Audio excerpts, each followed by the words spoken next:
Hello everyone, welcome back to my channel vlog with Neha. तो आज के व्लॉग की शुरुआत हो रही है सुबह के 7 बजे से। वीडियो स्टार्ट मैं 7 बजे से कर रही हूँ, लेकिन सुबह 5 बजे मैं उठ गई थी। तो अब मैं इस टाइम पर थोड़ा ब्रश वगैरह कर लेती हूँ, यहाँ पे टहलती हूँ। मुझे बहुत अच्छा लगता है। बाहर हल्की फुल्की बारिश हो रही थी और कल रात को इतनी तेज़ बारिश हुई थी कि पूरा पानी हमारे रूम में, यहाँ तक कि हमारे बेड तक पहुँच गया था। इतनी तेज़ बारिश हुई थी जैसे कभी कभी उल्टी बारिश चलती है, वैसे ही कुछ हाल था। और इतना हम परेशान हो गए थे, लाइट भी नहीं थी और बारिश इतनी तेज़ थी कि खिड़की बंद करने के बावजूद भी वो पूरा पानी अंदर आया। हम बहुत ज़्यादा टेंशन में आ गए थे। और ये केवल हमारे साथ ही नहीं हुआ, जितने भी यहाँ पर रहने वाले लोग हैं ना, सभी के साथ में ऐसा हुआ, क्योंकि इतनी तेज़ बारिश आज तक हमने कभी पहले देखी भी नहीं थी। ब्रश वगैरह करने के बाद, फेस वॉश करने के बाद मैं यहाँ पे आ गई थी पानी पीने के लिए। और हल्का सा गुनगुना पानी मैं पी लेती हूँ। उसके बाद मैंने हस्बैंड को भी दे दिया था पानी पीने के लिए। और अब मैं चाय बना रही हूँ थोड़ी थोड़ी सी। तो अब मैंने जैसा कि बोला ना, चाय पीना बहुत कम कर दिया है, क्योंकि गर्मियों का टाइम शुरू हो गया है। तो थोड़ा थोड़ा करके कम होता जा रहा है। जैसे 1 कप भर के हम लोग चाय पीते थे, लेकिन अब मैंने उस 1 कप का आधा कर दिया है और अब आधा कप ही हम लोग चाय पी रहे हैं। तो इसमें ये होता है ना कि मन भी मान जाता है कि हमने चाय पी ली है, और शरीर को भी थोड़ा सा छुट्टी मिल जाएगी आधे कप चाय से। तो इस तरीके से ना थोड़ा थोड़ा करके हम अपनी बुरी आदतों को छोड़ भी सकते हैं। और मुझे एक कमेंट आया था कि आलस को आप कैसे दूर रखते हो, आप कैसे इतना काम करते हो बच्चे के साथ में भी। तो फ्रेंड्स देखिए, आज मैं आप लोगों के साथ शेयर करने वाली हूँ कुछ बहुत ही आसान से टिप्स, जो कि मैंने प्रैक्टिकली खुद पर सबसे पहले ट्राई की और मुझे ऐसा लगा कि हाँ, इन चीज़ों का बहुत असर पड़ता है। तो वो सारे पॉइंट टू पॉइंट मैं आपके साथ शेयर करूँगी। तो सबसे पहला जो पॉइंट है आलस को दूर करने का, वो है आप सुबह उठना स्टार्ट कर दीजिए। अलार्म लगा लीजिए और अलार्म को लगाकर जो फ़ोन है उस फ़ोन को बिल्कुल दूर रखिए अपने आप से। ये नहीं है कि मतलब अपने तकिए के बगल पे या अपने बेड के बगल पे आपने रख दिया। उस अलार्म को आप बहुत दूर रखिए, फ़ोन को थोड़ा सा दूर रख लीजिए और आवाज़ बहुत तेज़ रखिए अलार्म की, ताकि आपको सुनाई दे। और जब आप उठकर जाओगे चलकर उस फ़ोन को बंद करने के लिए, तो नींद अपने आप ही गायब हो जाती है। और उसके बाद अगर तब भी आपको सोने का मन करता है या आप सो जाते हो, तो ये इसका मतलब ये है कि आपके अंदर बहुत ज़्यादा आलस भरा हुआ है और आप उससे इतनी जल्दी निजात नहीं पाने वाले। तो धीरे धीरे करके आपको ये चीज़ प्रैक्टिस में लानी चाहिए। तो इसी तरीके से आप देखना, जैसे आप ये करोगे ना, तो आपका अपने आप ही नींद ऑटोमेटिक खुल जाएगी।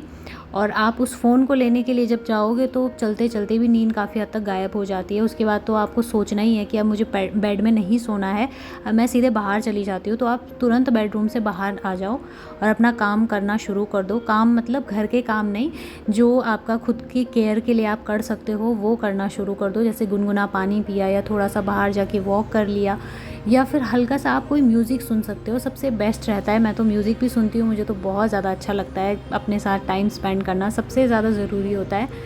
तो सबसे पहला टिप तो ये है कि आप इस तरीके से कर सकते हो।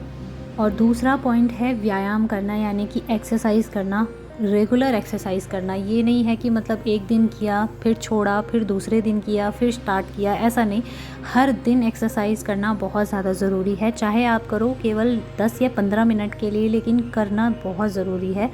एक्सरसाइज करने से हमारे अंदर ना बहुत ज़्यादा एक्टिविटी हो जाती है, हम बहुत एक्टिव हो जाते हैं। प्लस हमारा माइंड हमें एकदम सिग्नल दे देता है कि अब हम बिल्कुल एकदम से काम करने के लिए ना, अंदर से एक गर्मी सी आ जाती है कि हम तैयार हैं काम करने के लिए। चाहे वो घर का हो, पढ़ाई का हो, कहीं का भी हो, आप ऑफिस जाते हैं, कहीं का भी। एक्सरसाइज हर किसी के लिए बेस्ट है और करनी भी चाहिए। थर्ड पॉइंट है पॉजिटिव सोचना, यानी कि आपके आसपास जितने भी लोग हैं, अड़ोस पड़ोस में हैं या आपके रिलेटिव्स में हैं, जितने भी नेगेटिव लोग आपको लगते हैं, जो कि कहते हैं कि अरे ये काम करने से क्या होता है। अब देखिए, जैसे कि कई बार ना मुझसे भी मेरे अड़ोस पड़ोस में बहुत सारी ऐसी लेडीज़ हैं जो पूछ लेती हैं कि तुम्हारा काम कब ख़त्म हो जाता है। तो मैं उनको बोलती हूँ कि मैं सुबह 5 बजे उठ के या 4 बजे उठ के सारे काम निपटा लेती हूँ। तो उनको क्या होता है ना, वो कहते हैं कि मतलब खुद से तो वो कुछ कर नहीं पाते हैं और वो मुझे कहते हैं कि इतना जल्दी उठने का कोई फ़ायदा नहीं है, छुट्टियां हैं, छुट्टियों में उठने की ज़रूरत नहीं है, छोटा बच्चा है, छोटे बच्चे के साथ सोए रहो, आराम से लाइफ जियो, इतना भी क्या करना है कि मतलब सुबह उठ के तुम इतना लगी हुई हो, काम तो दिन भर में भी चलते रहते हैं। तो कुछ इस तरीके के लोग होते हैं और इन लोगों से मैं तो बहुत ज़्यादा दूर रहती हूँ, क्योंकि ये सारे लोग ना आपको खुद तो वो लोग कुछ करेंगे नहीं, लेकिन आपको भी काम नहीं करने देते हैं। तो ऐसे लोगों से दूरी बनाकर ज़रूर रखना चाहिए और अपने दिमाग को हमेशा पॉजिटिव रखना चाहिए, पॉजिटिव वे में सोचना चाहिए, ताकि आप अपने आप को प्रेरित कर सको, उत्साहित कर सको किसी काम को करने के लिए। अब पॉजिटिव माइंड के साथ साथ सबसे ज़्यादा ज़रूरी है आपका हेल्दी होना, आपके बॉडी का हेल्दी होना। अगर आप बीमार हो, शरीर में दर्द हो रहा है, आप वो काम कर ही नहीं पाओगे जो आप सोच रहे हो, तो उसके लिए आपको हेल्दी खाना लेना बहुत ज़्यादा ज़रूरी है। अपनी डाइट अच्छी रखिए, खुद हेल्दी खाइए।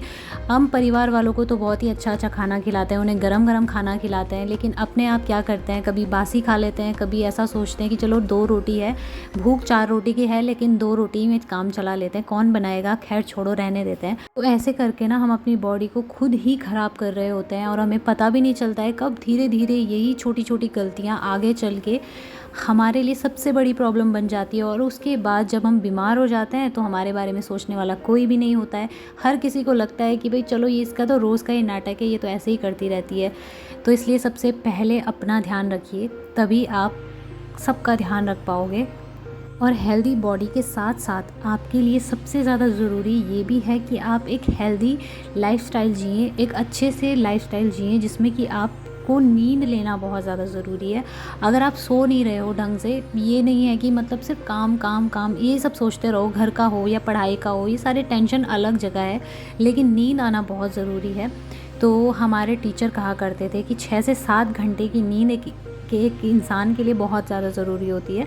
लेकिन अब जैसे जैसे हम बड़े हुए, औरों की भी सुनी, बहुत सारे ऐसे लोग हैं यूट्यूब पर जिनको मैं देखती हूँ, जिनकी वीडियो मैं देखती हूँ, तो वो लोग कहते हैं कि अगर आप केवल 5 से 6 घंटे भी सोते हो तो भी आपकी नींद कंप्लीट हो जाती है। और एक इंसान की बॉडी के लिए, एक ह्यूमन बॉडी के लिए इतनी नींद भी पर्याप्त होती है। तो कम से कम 5 से 6 घंटे या 6 से 7 घंटे भी अगर आप सो रहे हो तो बहुत है। काफ़ी सारे लोग कहते हैं कि 7 से 8 घंटे की नींद लेनी ज़रूरी है, लेकिन अगर आप एक टाइम टेबल सेट करके सोते हो तो आप पूरे 8 घंटे की नींद भी अच्छे से ले सकते हो और अपना काम भी अच्छे से कर सकते हो। डिपेंड करता है आपके ऊपर कि कितना सो के आपको लगता है, फील होता है कि हाँ ये नींद मेरे लिए पर्याप्त है, इससे ज़्यादा नींद की ज़रूरत मुझे नहीं है। तो आप अपना एक रूटीन जो है सेट कर लीजिए, ताकि आपको बिल्कुल भी ये फ़ील ना हो कि हम सोए ही नहीं हैं, हमारी नींद ही पूरी नहीं हुई है। कहीं ऐसा ना हो कि आप रात को सो रहे हैं 1 बजे और सुबह उठने की कोशिश कर रहे हैं 4 बजे या फिर 5 बजे। तो ऐसे में हमारा रूटीन तो गड़बड़ाएगा ही, लेकिन हमारी तबीयत भी ख़राब हो सकती है। अब उसके बाद आलस का सबसे बड़ा कारण जो है वो होता है सोशल मीडिया, हमारा फ़ोन और सोशल मीडिया। जब हम अपने फ़ोन पर लगातार रील्स देखते रहते हैं ना, तो आप एक बार टाइमर सेट करके देखना कि आप कितने घंटे तक रील्स देख सकते हो। क्योंकि मैंने जब ये नोटिस किया तो मुझे ये फ़ील हुआ कि मैं लगातार 2-3 घंटे तक लगातार रील्स देख रही हूँ, लगातार फ़ोन चला रही हूँ। और ये जो 2-3 घंटे हैं ना, इनको मैं किसी और काम के लिए यूज़ कर सकती थी, बट मैंने किया नहीं। तो मुझे बहुत ज़्यादा अफ़सोस हुआ कि अब हमारी लाइफ कैसी हो चुकी है। जब पहले की लाइफ हुआ करती थी, हम लोग अपने बड़ों के साथ बैठा करते थे, छोटों के साथ रहा करते थे, बातचीत होती थी फैमिली में। लेकिन अब ये सारा टाइम ना कहीं कहीं गायब हो चुका है, क्योंकि हम लोग अपनी फैमिली के साथ टाइम बिताना ही भूल चुके हैं। और हमारी मेंटल हेल्थ के लिए ये टाइम बहुत ज़्यादा ज़रूरी है जो हम फ़ोन में बर्बाद कर रहे हैं। और फ़ोन की वजह से हम लोग कई बार, खुद हो या कोई बच्चा हो, डिप्रेशन में चला जाता है। बहुत ही आसान है डिप्रेशन में जाना, वो भी केवल फ़ोन के चलते, क्योंकि आधे से ज़्यादा टाइम तो हम फ़ोन में बिता देते हैं, 2 से 3 घंटे। उसके बाद जब हमें काम का ध्यान आता है तो हम फिर पैनिक हो जाते हैं कि हमें इतना काम करना है, उतना काम करना है, अभी ये करना है, वो करना है। और वो चीज़ ना कहीं हमारे दिमाग में टेंशन ले आती है। उस टेंशन की वजह से आपको आलस आना शुरू हो जाता है। तो आप करके देखना खुद से, आपको फ़ील हो जाएगा कि हाँ ये बात सही है। आप जितना हो सके फ़ोन से दूर रहिए। ऐसा नहीं है कि बिल्कुल फ़ोन को त्याग ही दो, पर हाँ जो आप 2-3 घंटे बिताते हो फ़ोन में, वो केवल आप अलार्म लगा लो, थोड़ा सा आप फ़ोन देखो और धीरे धीरे करके आदत आपकी कम हो जाएगी। जितनी बुरी आदत मुझे थी फ़ोन की, मैं बता नहीं सकती, बहुत ज़्यादा लत थी। मैं बस 2-3 घंटे तक, मैं कह रही हूँ ना, रील्स ही देखती रहती थी। तो मैंने अपनी आदत पर बहुत ज़्यादा कंट्रोल कर लिया है और अब मैं कह सकती हूँ कि मैं 1-2 दिन तक बिना फ़ोन के भी रह सकती हूँ, या फिर बहुत लंबे टाइम तक भी। बस केवल फ़ोन करने के लिए चाहिए, कॉल करने के लिए, उससे ज़्यादा मैं फ़ोन का ज़्यादा यूज़ नहीं करती हूँ, और वीडियो बनाने के लिए, दैट्स इट। इससे ज़्यादा बिल्कुल भी कहीं पर भी मैं इस्तेमाल इस फ़ोन का उतना ज़्यादा नहीं करती हूँ। रील्स वगैरह में टाइम वेस्ट नहीं करती हूँ। जो टाइम मैं रील्स देखने में लगा सकती हूँ उसका मैं सदुपयोग करती हूँ। तो यही कुछ आसान से टिप्स हैं जिनकी हेल्प से आप आलस से दूर रह सकते हो, और बिल्कुल पॉइंट टू पॉइंट मैंने आपको सारी चीज़ें बताई हैं, जो चीज़ मैंने खुद फॉलो की है। और मैं आप लोगों से भी यही कहूँगी कि आप लोग भी इसी तरीके से आप खुद का टाइम बांट सकते हो, खुद को टाइम दे सकते हो, और इन टिप्स को फॉलो करके आलस को कोसों दूर रख सकते हो। तो आज मैंने डिसाइड किया था कि ये जो इधर की साइड वाले रूम हैं इनकी मैं बहुत अच्छे से डीप क्लीनिंग करने वाली हूँ। तो आपने देखा होगा वीडियो में, मैंने बहुत अच्छे से साफ़ सफाई कर ली और पूरे रूम को अच्छे से चमका दिया। तो सफाई, डेली सफाई करना अलग बात होती है, लेकिन हफ्ते में एक बार डीप क्लीनिंग करना अलग बात होती है। तो ये 2 रूम हैं जो मैंने अच्छे से साफ़ किए हैं। मिरर पे भी बहुत ज़्यादा धूल जैसा जम रहा था, वो भी मैंने साफ़ किया। जाले साफ़ किए, और जितने भी छत पे जाले लगे हैं वो साफ़ किए। साथ ही मैंने गीले कपड़े से थोड़ा थोड़ा विंडो भी क्लीन की है, जिससे कि वो अच्छे से साफ़ सुथरी लगे, चमकदार लगे, और काफ़ी हद तक मैंने रूम को चमका दिया है। जब हम घर के किसी भी कोने की इस तरह से साफ़ सफाई करते हैं, थोड़ा डेकोरेशन चेंज करते हैं, तो वहीं पर जाने का बार बार मन करता है। ऐसा लगता है बस यहीं पे बैठे रहो, यहीं पर सारा काम करो। मुझे तो बहुत अच्छा लगता है। आप लोगों को भी ऐसा होता है या नहीं, मुझे ज़रूर बताइएगा। तो बस यहाँ पर काम वाम निपटाने के बाद अब मुझे थोड़ी सी भूख लग रही थी, और वैसे भी ब्रेस्ट फीड कराने वाली महिलाओं के लिए पपीता खाना बहुत ज़्यादा अच्छा होता है। तो ये मेरे पापा लेके आए थे, और अब मैं इसको काट के थोड़ा सा अलग रख लूँगी और बाकी का जो है खाने के लिए निकाल लूँगी। तो इस तरह की थोड़ी बहुत हेल्दी चीज़ें, जैसे कि मैंने कहा कि खुद के लिए भी थोड़ा कुछ करना चाहिए, खाना पीना, अपना खान पान सही रखना, ये सारी चीज़ें। और इन्हीं सब चीज़ों से हमें ताकत मिलेगी। अगर बॉडी को ताकत मिलेगी तभी जाके आप काम कर पाओगे, और तभी जाके आपका शरीर पूरा का पूरा जो है थकान मुक्त हो पाएगा। तो बस यहाँ पर काम वाम निपटाने के बाद आराम से बैठ के अब मैं पपीता खा लूँगी। और चलिए फ्रेंड्स, आज के इस वीडियो को मैं यहीं पर एंड करती हूँ। उम्मीद करूँगी वीडियो आप लोगों को पसंद आया होगा, और जो पॉइंट टू पॉइंट मैंने आप लोगों के साथ बात की और आलस को दूर करने के लिए जो बातें आपके साथ शेयर की, आप वो ज़रूर फॉलो करेंगे। उसको करने के बाद आपको क्या रिज़ल्ट मिलता है मुझे कमेंट ज़रूर करिएगा। तब तक के लिए love you all, take care.